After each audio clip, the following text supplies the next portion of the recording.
نحمده ونصلي على رسوله الكريم ان الله وملائكته يصلون على النبي يا ايها الذين امنوا صلوا عليه وسلموا تسليما صلى الله على النبي الامي وآله وبارك وسلم صلاة وسلاما عليك يا رسول الله. بسم الله الرحمن الرحيم. وإلهكم إله واحد لا الہ الا هو الرحمن الرحیم. اور تمہارا معبود ایک معبود ہے، اس کے سوا کوئی معبود نہیں مگر وہی بڑی رحمت والا مہربان. پچھلی آیات میں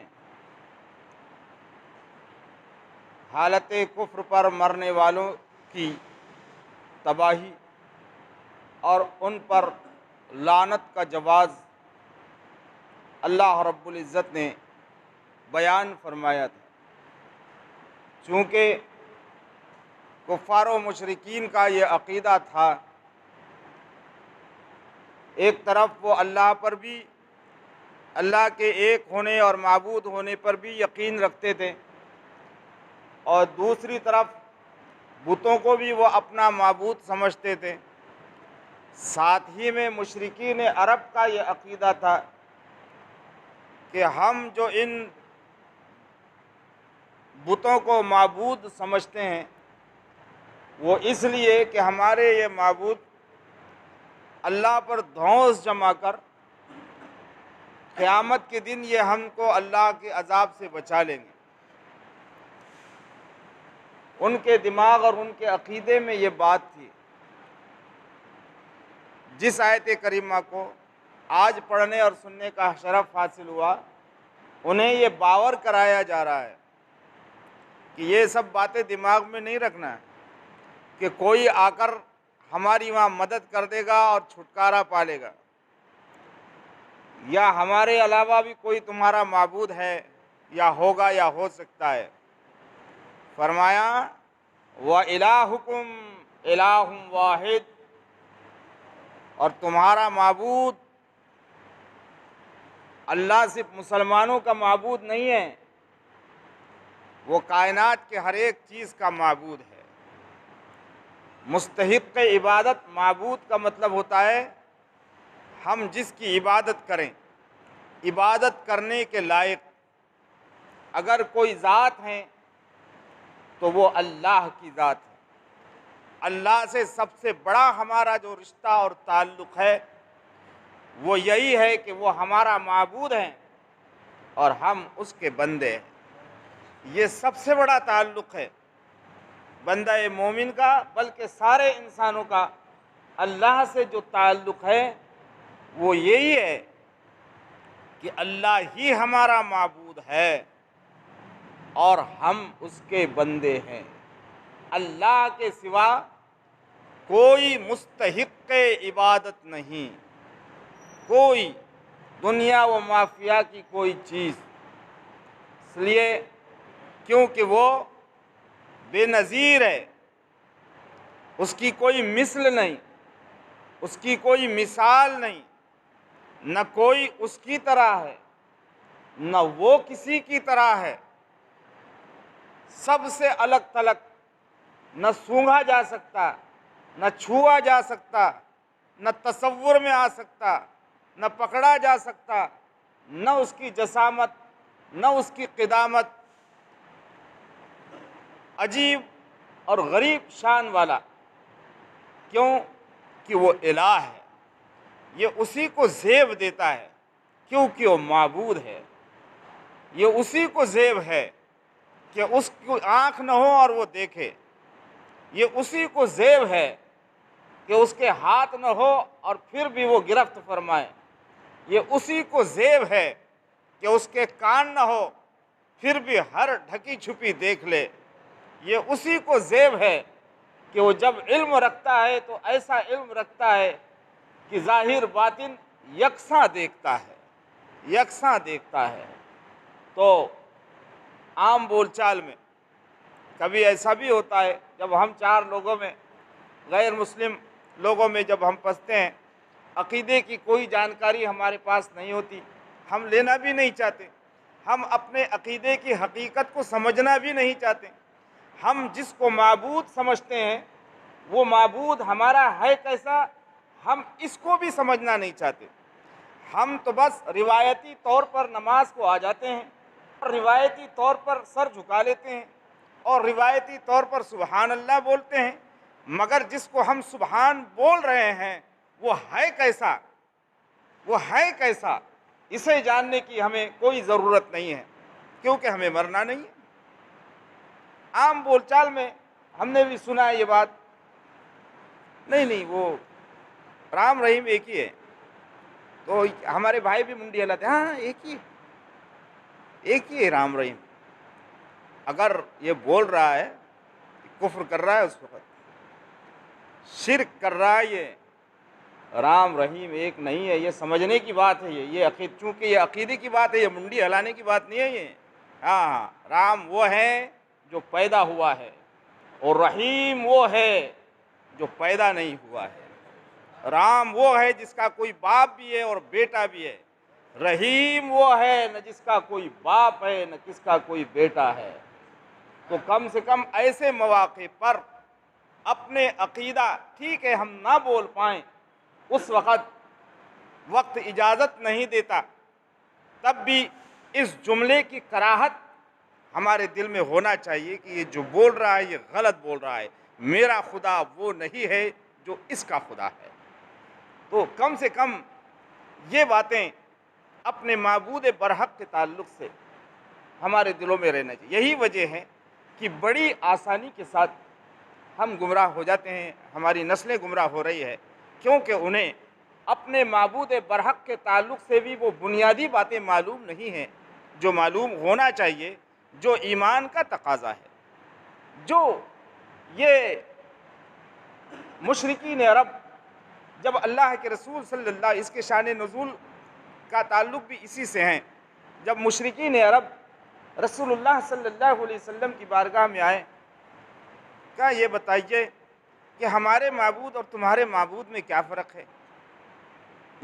ہم نے تو اپنے معبود بنا رکھے ہیں، تمہارے معبود میں اور ہمارے معبود میں کیا فرق ہے؟ تو اس وقت اللہ رب العزت نے اپنی جو معرفت کرائی وہ یہ ہے، یہ آیت کریمہ نازل ہوئی، وَإِلَٰهُكُمْ إِلَٰهٌ وَاحِدٌ۔ اے لوگو تم پوچھتے ہو کہ ہمارے معبود اور تمہارے معبود میں کیا فرق ہے؟ سنو، وَإِلَٰهُكُمْ إِلَٰهٌ وَاحِدٌ، تمہارا بھی معبود ایک ہے اور میرا بھی معبود ایک ہے۔ معبود ایک سے زیادہ نہیں ہو سکتے، اور اگر ایک سے زیادہ معبود ہوں گے ہے نا تو پھر بڑا فساد لازم آئے گا، وَإِلَٰهُكُمْ، فساد لازم آ جائے گا، وَإِلَٰهُكُمْ إِلَٰهٌ وَاحِدٌ، اور تمہارا معبود ایک معبود ہے۔ اور اسی کو ہم کلمہ میں بھی پڑھتے ہیں، لا الہ الا اللہ، نہیں ہے کوئی معبود، نہیں ہے کوئی عبادت کے لائق، مگر اگر کوئی ہے تو صرف اللہ کی ذات ہے، سوائے اللہ تبارک و تعالیٰ کی۔ لا الہ الا هو الرحمن الرحیم، اس کے سوا کوئی معبود نہیں۔ یہ جو تم نے بنا رکھے نا 360 اپنی اپنی شوق اور ذوق کے مطابق، کسی نے لکڑی کا اور کسی نے پتھر کا اور کسی نے سونے کا اور کسی نے چاندی کا اور کسی نے ہیرے اور جواہرات سے اور کسی نے ستو کا اور کسی نے آٹے کا، جو اپنے ذوق اور شوق کے مطابق تم نے جو معبود بنا رکھے ہیں، یہ معبود نہیں ہے۔ اور تم یہ مت سوچو کہ قیامت میں تم کو بچا لیں گے، یہ بچا نہیں سکتے۔ کیوں؟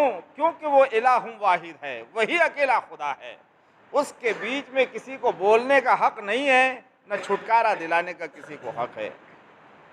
لا الہ الا ہوا، اس کے سوا کوئی معبود نہیں۔ اور کیسا معبود ہے؟